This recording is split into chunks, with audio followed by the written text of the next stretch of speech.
there is a silence that is more than the absence of noise. A silence not just in the air, but in the soul. It's a space where thoughts slow down, where the world softens, and where something deeper begins to speak. This is solitude. And in a world that constantly tells us to stay connected, solitude has become almost taboo, something to fear, something to escape, something associated with isolation, sadness, and disconnection. But what if solitude is not a punishment, but a doorway?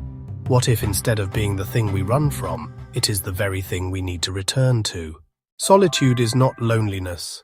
Loneliness is the feeling of being cut off from others. Solitude is the experience of being fully with yourself. It's not a lack, it's a presence of something sacred, quiet, and whole. Solitude doesn't mean becoming a recluse or withdrawing from life. It means returning to the center of your own being, reconnecting with your thoughts, your feelings, your truth, without distraction, without performance, without noise. Carl Jung, one of the greatest psychologists of the 20th century, understood this. He wrote, "Loneliness does not come from having no people around you, but from being unable to communicate the things that seem important to you." And this inability to communicate often comes from a deeper problem. We don't know ourselves well enough to express our own truth. Solitude is the environment where that self-knowledge is born. Look at the world around us. Our lives are saturated with noise, literal and figurative. Screens, notifications, emails, texts, updates, conversations. It never stops. We're constantly engaged with the external world. And yet, many of us feel deeply disconnected from others, from purpose, from ourselves. Jung observed that modern people suffer from what he called spiritual starvation, not from a lack of food or possessions, but from a lack of depth, a lack of connection to the inner world, a lack of meaning. He believed that when we lose touch with our inner selves, we begin projecting our unresolved conflicts onto the world. We create enemies, chaos, divisions, not because the world is inherently broken, but because we are. Solitude offers us a mirror. It invites us to face the parts of ourselves we've buried beneath distractions. Jung spoke often of the shadow, the unconscious part of our psyche made up of everything we reject, repress, or refuse to acknowledge. Most people never confront it. They live on the surface, afraid of what they might find beneath. But solitude creates the space for this confrontation, and while that can be uncomfortable, even painful, it is necessary for growth. It is necessary for healing, and above all, it is necessary for wholeness. In solitude, the masks come off. The ego loses its audience. You meet the parts of yourself you've ignored, the insecure child, the buried anger, the longing for something more. And slowly, if you stay with it long enough, you begin to listen. Not just to the noise inside your head, but to the deeper voice beneath it, the voice of the self. Solitude is not just psychological, it is spiritual. Every great spiritual tradition honors it. Buddha sat alone beneath the Bodhi tree.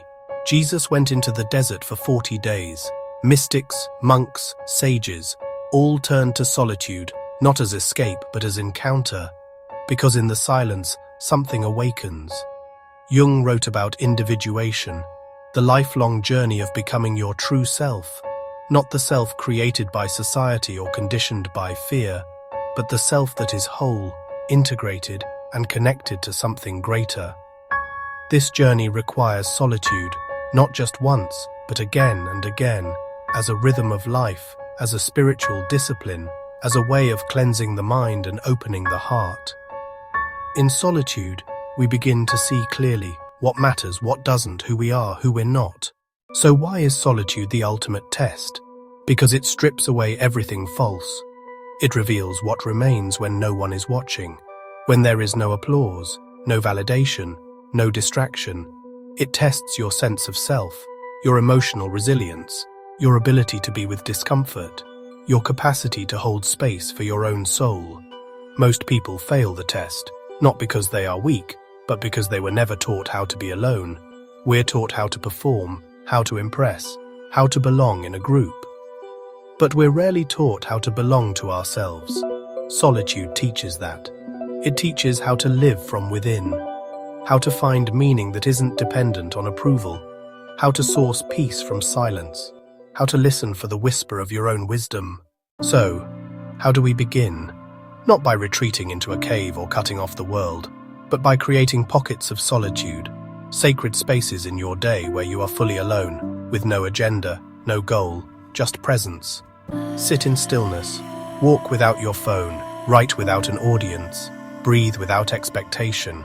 And when the discomfort rises, as it will, stay, breathe through it, let it teach you. Over time, that discomfort turns into depth, and that depth becomes strength. Jung said, "Your vision will become clear only when you look into your own heart. Who looks outside dreams, who looks inside awakes." Solitude is how we wake up. In solitude, you will not find perfection.